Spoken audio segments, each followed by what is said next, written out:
Mga kwento ni Felmo.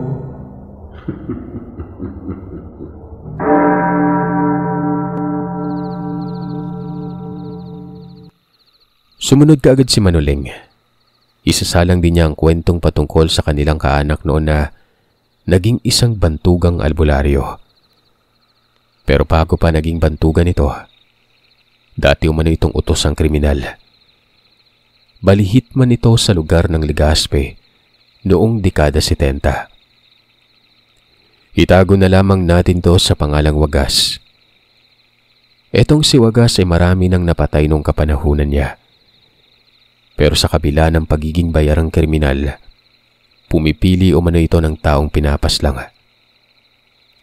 Hindi yung tipong patay lang ng patay ng kung sino-sino. Bago masalang sa isang assignment, kinikilatis ni Wagas ang taong pupunteryahin. Inaalam niya yung background, mga ginagawa at buong pagkatao sa pamamagitan lamang ng pagtatanong.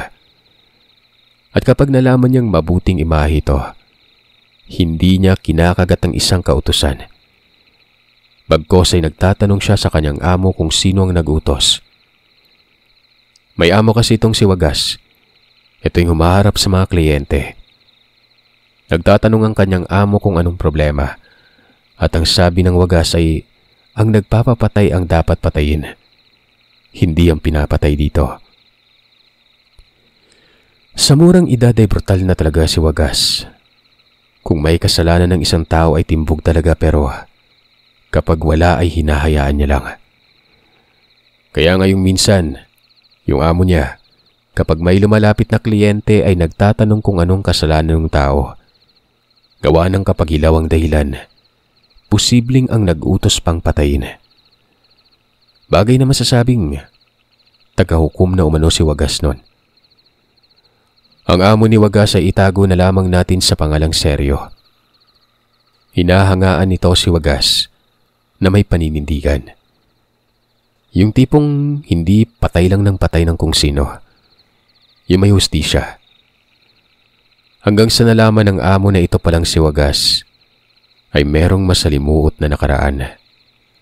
Ang mga magulang ay pinaslang ng hindi kilalang mga tao at natuklasan ni Wagas na napagkamalan lamang ang mga ito. Kaya itong si Wagas ay ginamit ang nakaraan niya para itama ang kung anong mali nun. Kasabay naman ito ang pagtugis sa kung sino ang pumatay at nag-utos na patayin ang kanyang mga magulang. Ang edad pa lamang ni Wagas noon ay 17 taon pero nakamtan na niya ang hustisya. Pero dahil nabahira na ng dugo ang kanyang kamay, lalo na't galing sa masasama, ipinagpatuloy niya ang kanyang hangarin at kalaunan, pinagkakitaan niya na ang pagiging kriminal. Hanggang sa naglampas 20 na si Wagas at napag-utusan itong patayin ng napakasamang mga tao umano. Ito lamang din ay ayon sa kanyang amo. Tinanong ni Wagas kung anong klase mga tao ang papatayin niya. Kriminal ba, abusado, lasinggero at iba pa basta masama.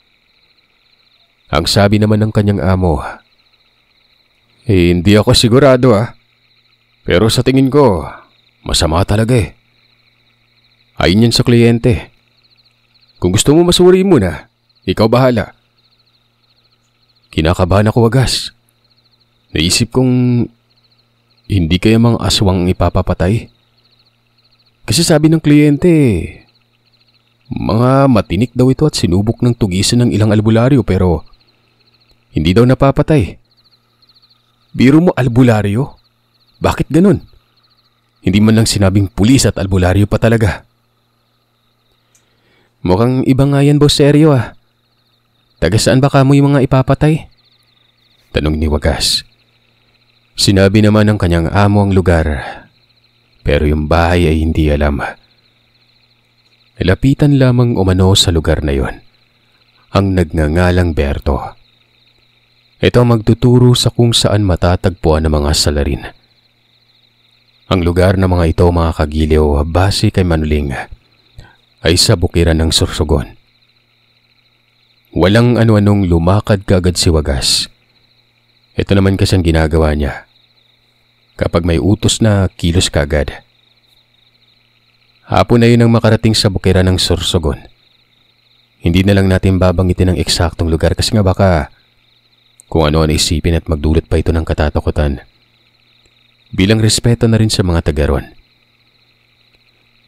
Nagtanong-tanong kaagad si Wagas kung saan nakatira si Berto.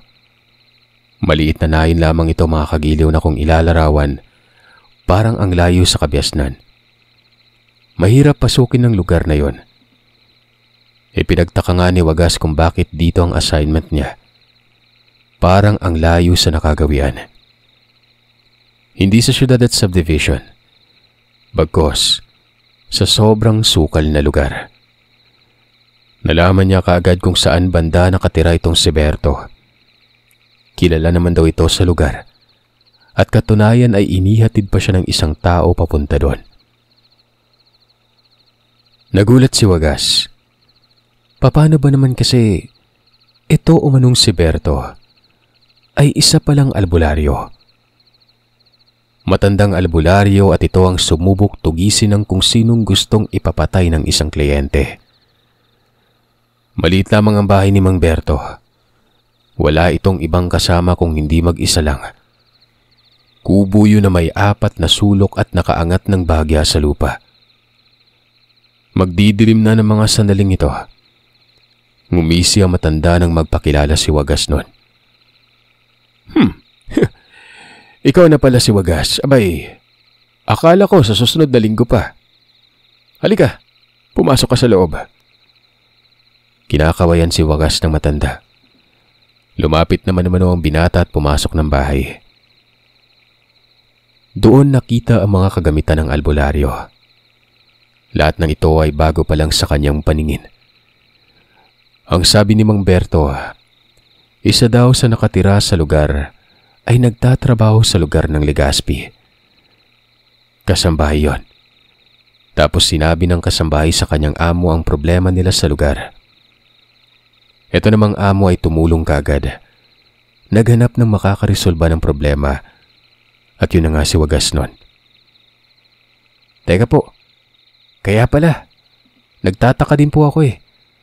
Malaking halaga din po yung alok tapos dito. Wala naman po akong nakitang mayaman dito eh. Ayun pala, amo ng taga rito yung tumulong. Ano po ba talagang problema dito, Mang Berto? Tsaka sino ba yung ipapapatay? Parang iba yan ah. Naku yo, tamang-tama lang ang pagtatanong mo. Yan din ang pag-uusapan natin. May 3 aswang na gumagambala dito. Kamakailan lang ito nangyari. Ewan ko kung saan galing pero duda ako na baka taga Virac. Kasi nga tinugis ang mga aswang doon ng bantugan at parang naglipa na hanggang sa nakarating dito. May napatay ng 3 aswang ha. Bukas ipapakita ko sa iyong lugar kung saan nakatira yung napatay. Wika ni Mang Berto. Napatulala si Wagas. May mga aswang nga at tama ang kanyang among si Seryo. Dagdag pa ni Mang Berto ay sinubok niyang tugisin ng mga aswang pero hindi niya talaga mahuli-huli ang mga ito. Natuwa na nga lang siya at may tulong mula sa isang biyasang katulad ni Wagas nun. Nabiyasa sa armas. At isasabay niya umano ang kanyang karunungan sa kayang gawin ni Wagas para mapatumba mga aswang na yon. Hindi ko alam kung anong ibig niyong sabihin, Mang Berto. Yung bagsik mo sa pagpatay iho hanggang sa mga tao lang. Pero dahil may karunungan ako, makakapatay ka na din ng aswang. Alam mo bang nalaman ko ang pagkatao mo? Hindi ka daw pumapatay ng walang kasalanan, abay. Pareha lang pala tayo ng prinsipyo. Nga pala, ako lang ang nakakaalam sa kung sino ka. Ito na din ay sinabi lang sa akin ng amo ng kasambahay. Huwag ipagsabi kahit kanino. Natural, madali ko lang naintindihan. Hitman ka daw eh. Sa pagpapatuloy ng matanda, bukas ay pupunta nilang lugar kung saan doon nakatira ang pinatay ng 3 aswang. Matapos nun, Igagala ni Mang Berto si Wagas. Igagala sa kung saan lagi niyang namamataan ang mga aswang na yon. Nagtanong naman si Wagas kung bakit hindi alam ng albularyo kung saan talaga nakatira ang mga ito. Pero ang sabi ni Mang Berto, hindi daw madali malaman ang pugad ng mga aswang na yon, maliban na lamang sa kung saan sila namamataan. Mailap umano ang mga ito. Noong gabing yun ay mahabang na pag-usapan nila. Lahat ng ito, partikular lamang sa mga aswang na gumagambala sa lugar. Ito namang si Wagas ay parang nagdadalawang isip. Oo, at may sapat na tapang siya na kayang pumatay, pero sa usaping aswang ay nakatanim na sa kanyang takot. Hindi naman na natin may pagkakailalan dahil itong naging panakot sa atin ng bata pa tayo, na siya namang naging dahilan para manguna ang ating isipan at tuluyang balutin ng trauma sa mga ganong klaseng nilalang. Matapos nung maghapunan ni Wagas, dinala siya ng matanda sa likod ng bahay. May nakita si Wagas doon ng mga iba't ibang gamit na nakalapag sa lupa. May punyal, may itak, may parang kalis, may palakol at 3 mga bote. Sinlak ito ng lagay ng bitamina. Ang sabi ni Mang Berto, lahat ng mga gamit na nakikita ni Wagas, bukas umano ang karga. Isasama na din ang mga kagamitan ng binata para na rin malagay ng karga nun. Ang alin po? Yung baril po ba?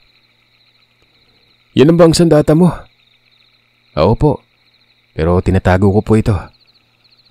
Huwag ka mag-alala. Wala makakaalam na iba. Hayaan mo akong kargahan yung mga gamit mo ng dasal para na rin umubra. Kinabukasan, maagang nagising si Wagas. Walang ibang pinunta nito kung hindi ang likod ng bahay. Wala naman kasi si Mang Berto doon kung kaya hinala niyang nasa likod ito at ayun na nga.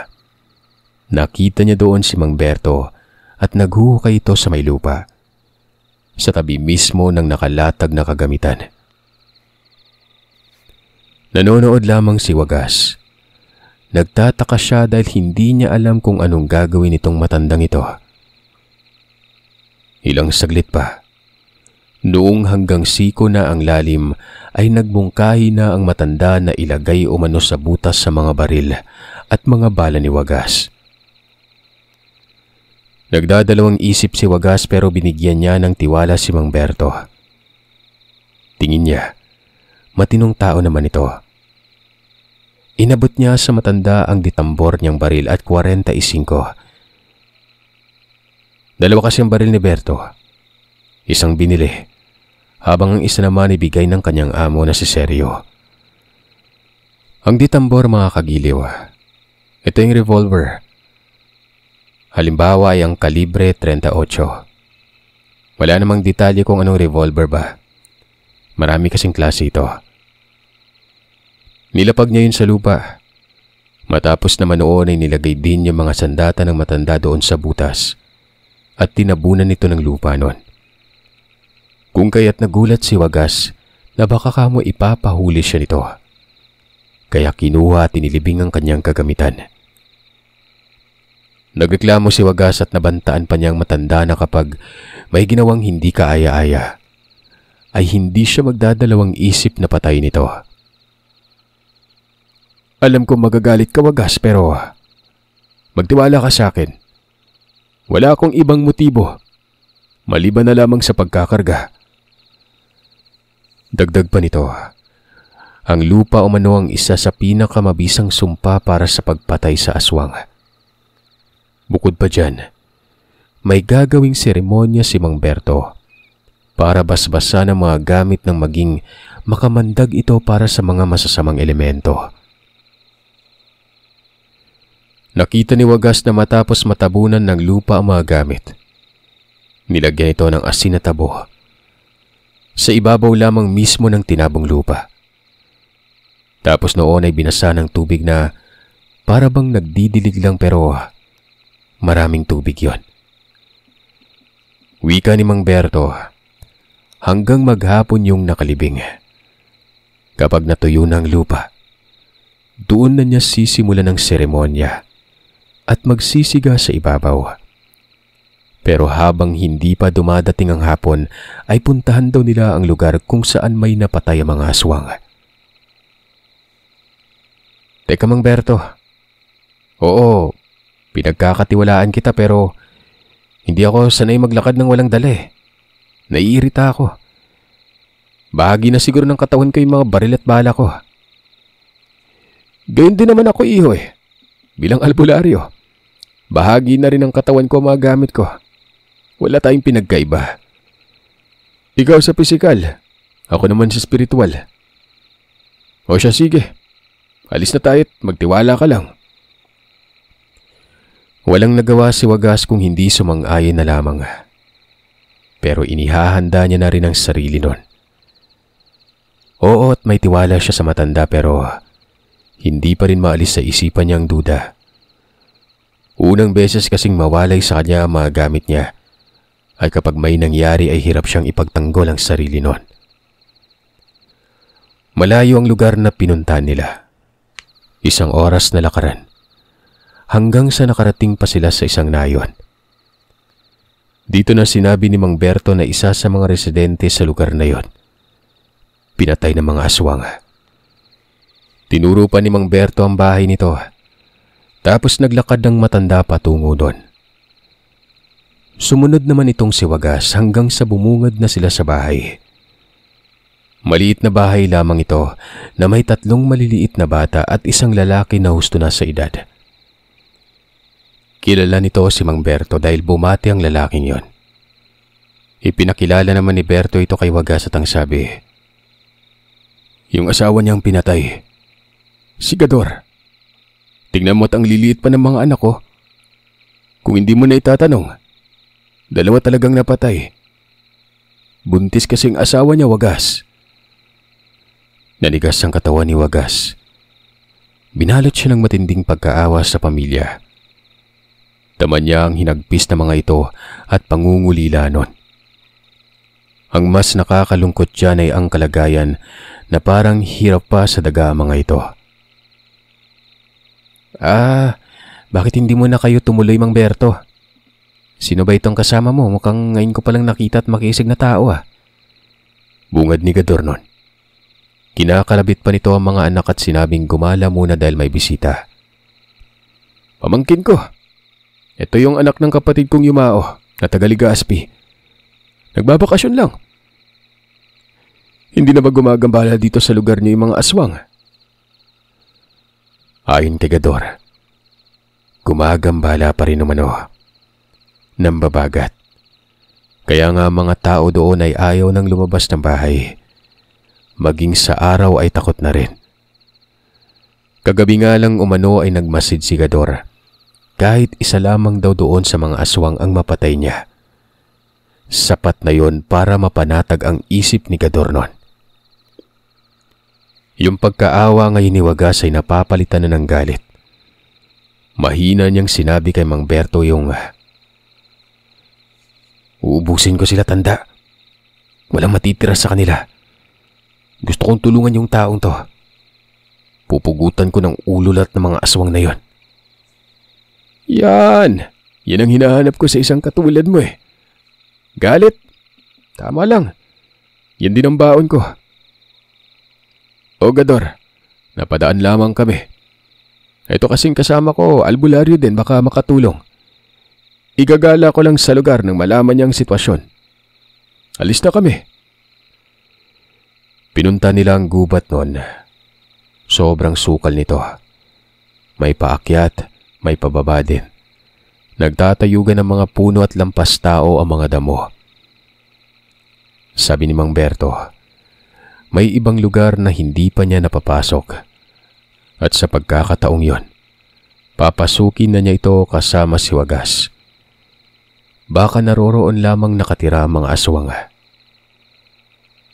Dagdag ng matanda, pagsapit na lamang ng hapon sila uuwi. Isasagawa niyang seremonya doon sa mga kagamitan. Tapos ay balik na kagad sila sa gubat. Ayon naman kay Wagas, kahit buong magdamag pa, matugis at mabigyan lamang ng katahimikan umano ang lugar laban sa mga mapaminsalang aswang.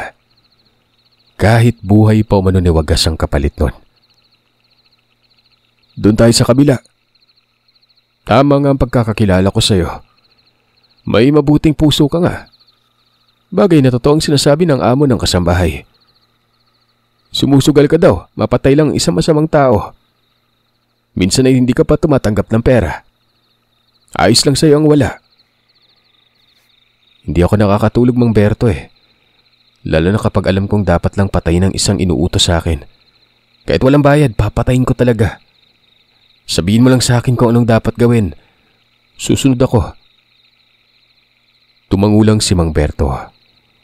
Nilibot nila ang buong gubat noon. Buong maghapon din yon.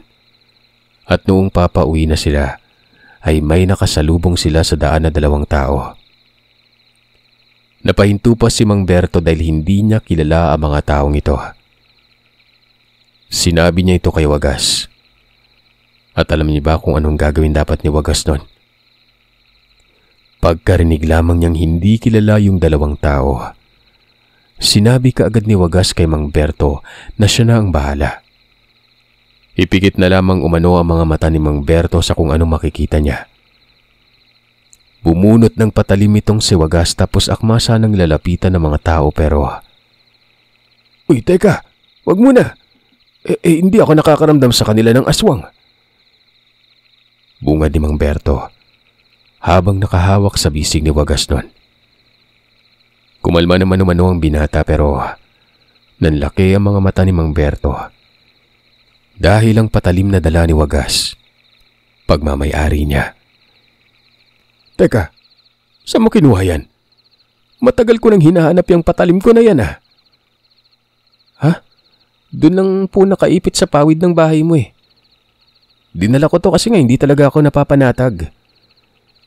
Mabilis na kinuha ito ni Mang Berto habang kamot-kamot ang ulo. Napapangiti ito at sinabihan si Wagas na, ang patalim na ito ay mula pa sa kaninununuan ko. Matanda na nga talaga ako. Ikaw pa itong nakakita ang tagal ko nang hinahanap. May karga itong gamit na to Kita mo sa hawakan. May mga marka dyan.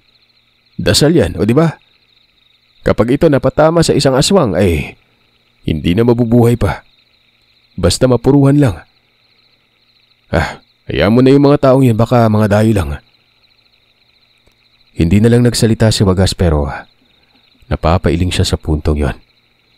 Karaniwang patalim lang naman daw kasi ito. Nag-iba nga lang ang hawakan. Gawa sa bronze. Nakikita niya si Mang Berto na nakangiti na wari ba'y tuwang-tuwa ito habang hawak ang patalim.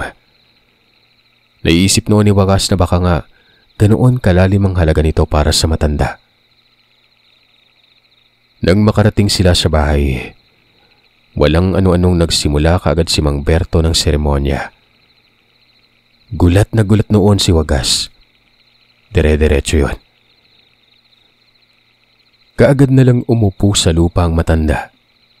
Sarap mismo ito ng pinaglibingan ng mga sandata. Nagdasal umano yon at mga ilang minuto din yon tapos yung patalim na isa ay itinarak doon sa gitna ng tambak na lupa. Pagkatayo ni Mang Berto, doon na tinabunan ng mga tangkay ang ibabaw tapos sinigaan yon. Nagpapalibot-libot daw si Mang Berto habang nagmumuni-muni. Ilang saglit pa, nakita ni Wagas na bigla na lang namatay ang apoy. Nanlaki ang kanyang mga mata na para bang may tumamang malakas na hangin dito pero wala naman siyang nararamdamang hangin na napadaan. Yung patalim na kinuha niya galing kay Mang Berto, nangitim daw yon. Hanggang sa nagmungkahi ng matanda na hukay na mga sandata. Nabasbasan na umano ang mga ito. Malakas ang basbas na yon at alam ni Mang Berto na maging si Wagas ay naramdaman din yon. Ang alin dun, Mang Berto? Yung pagkamatay ng siga? Isa din yon. Hudyat yun na tapos na. Pero may naramdaman ka, alam ko yon. Hindi ka ba kinikilabutan? Hindi ba nagtayuan ng mga balahibo mo sa katawan? Tapos parang may tumutusok sa balat mo. Napakunot ang mukha ni Wagas noon. Kagad niyang inalala ang nangyari. Hanggang sa napagtanto niyang tama si Mang Berto. Akala niya kasi wala lang yung pangingilabot niya at pagtatayuan ng balahibo. Bukod pa dyan, para ding may mga buhangin na tumama sa kanya at ang pakiramdam nito ay parang tinutusok ang kanyang balat. Akala niya, pamamanhid lamang yon. Ganun po ba yung pakiramdam sa isang basbas? Naramdaman ko pero napagkamalan kong baka normal lang. Lakas yun ang presensya ng basbas.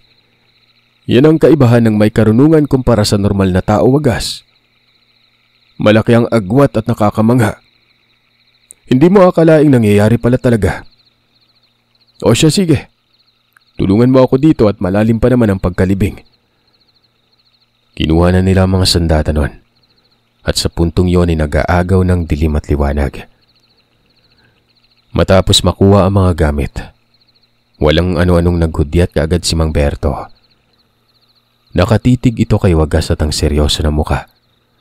At ang sabi ay handa na ba umano ang binata nun. Anumang oras, nakahanda ako, Mang Berto.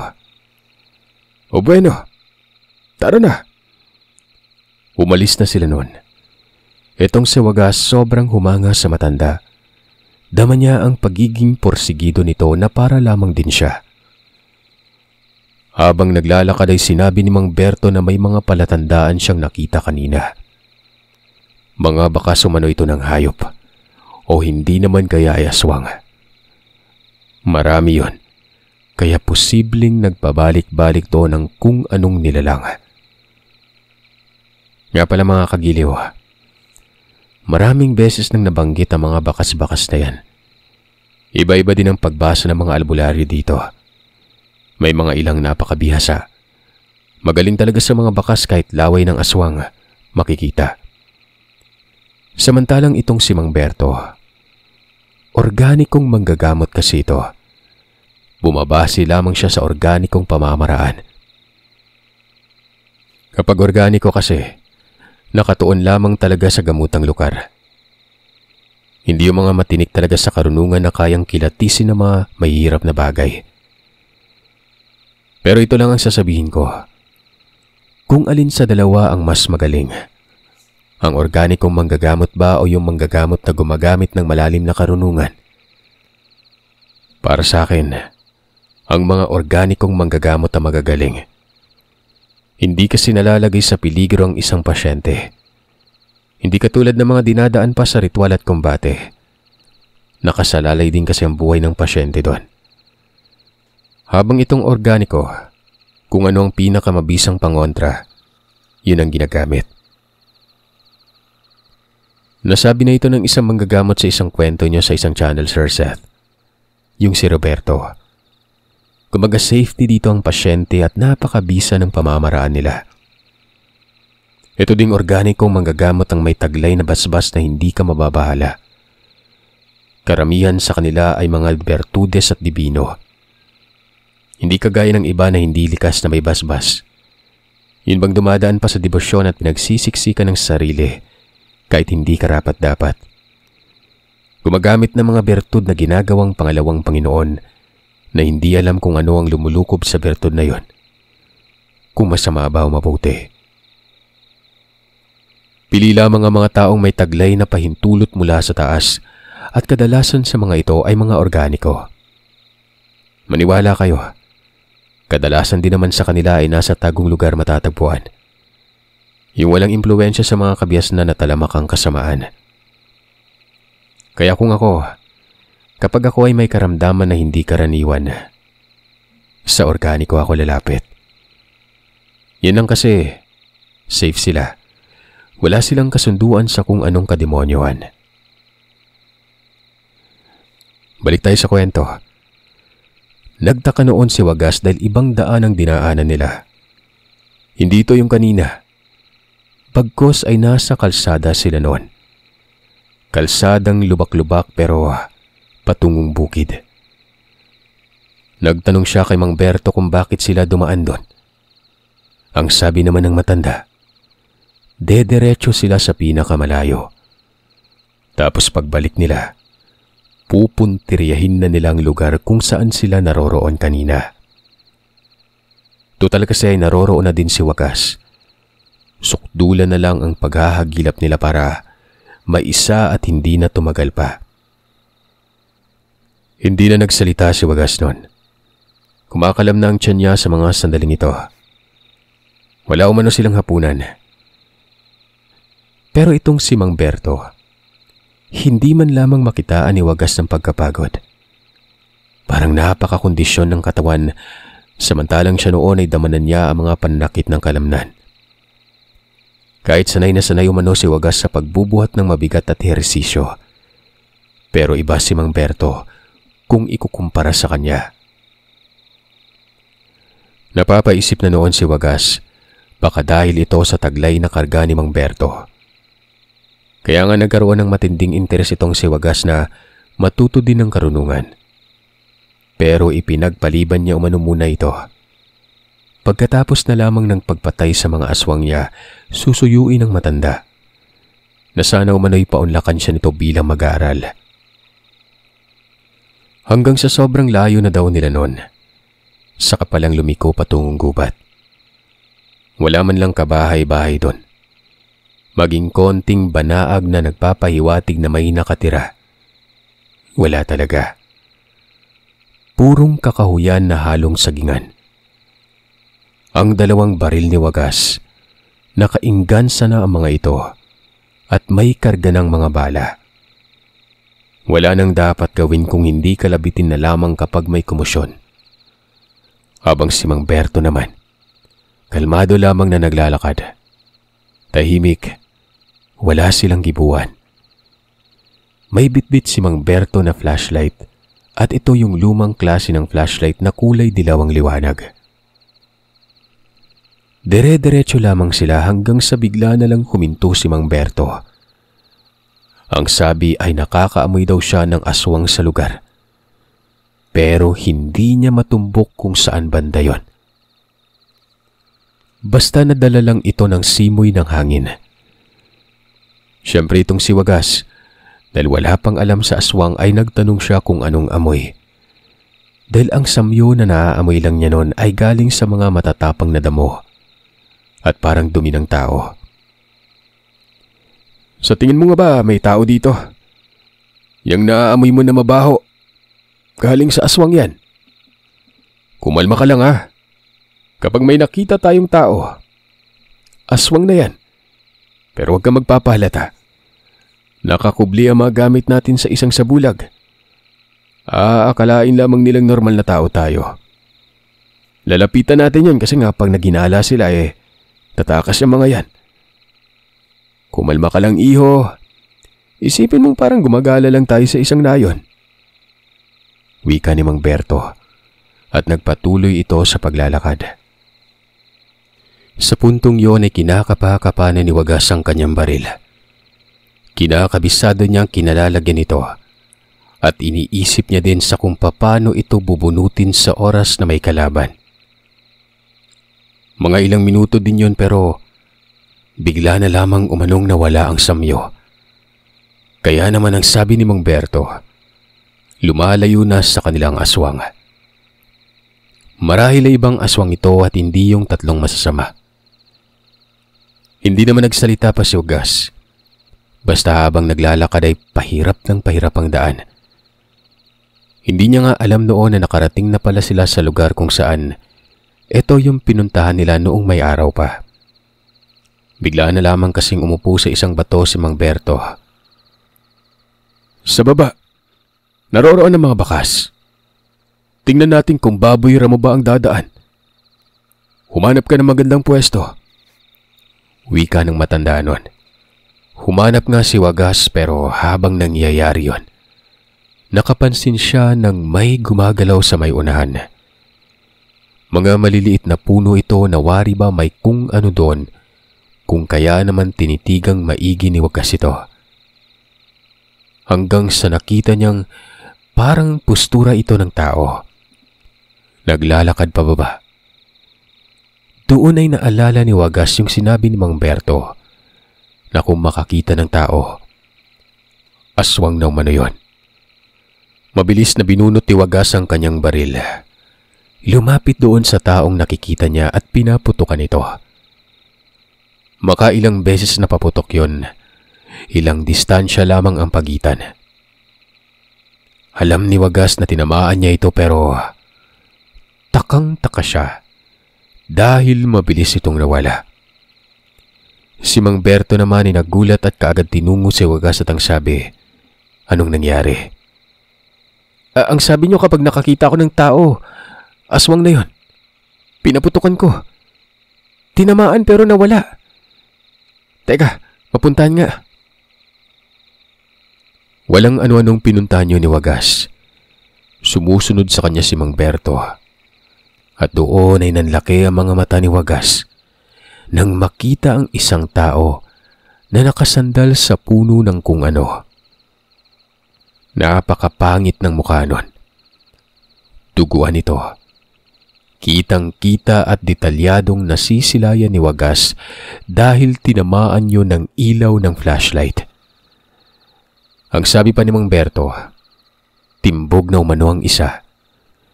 Lumapit ang matanda at tinuluyan ito ng pagtataga. Sa kauna-unahang pagkakataon ay doon pa lamang nakakita ng aswang si Wagas. Napakapangit umano ng mukha nun. Masahol pa sa galit na aso.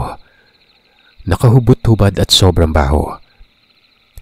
Sabi naman ni Mang Berto ay dagit daw ang aswang na yon. Isang uri ng gabunan kaya ganoon ang itsura. Sinabi ko naman sa iyo na malaki ang maitutulong mo. Magagawa nating makapatay ng aswang. Di ba? Sobrang bisa ng basbas na gamit mo. Kung wala, atiyak, parang kinagat lang ng langgam yung animal na yan. Hindi nakakibo si Wagas nun.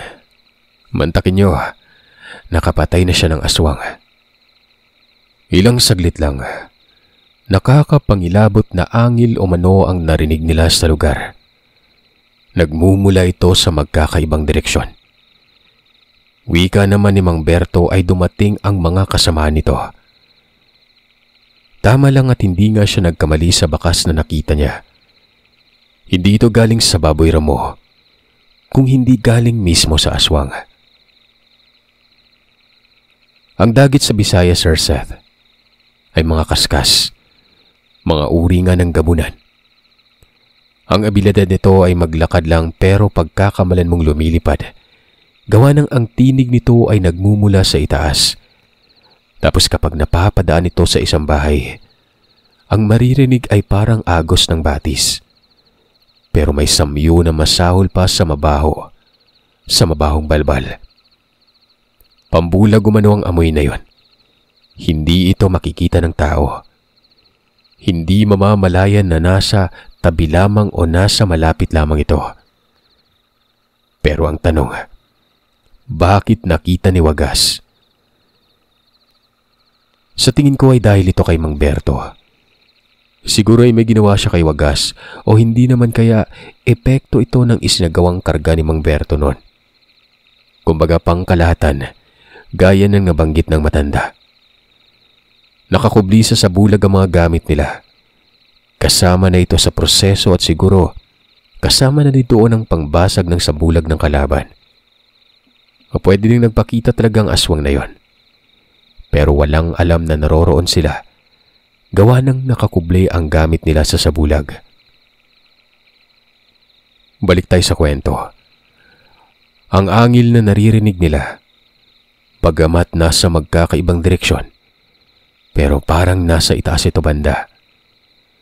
Tumutugma ang pagkakakilala sa klase ng aswang na nabanggit ko kanina. Si Mang Berto noon, magkabilaan na ang patalim na bitbit.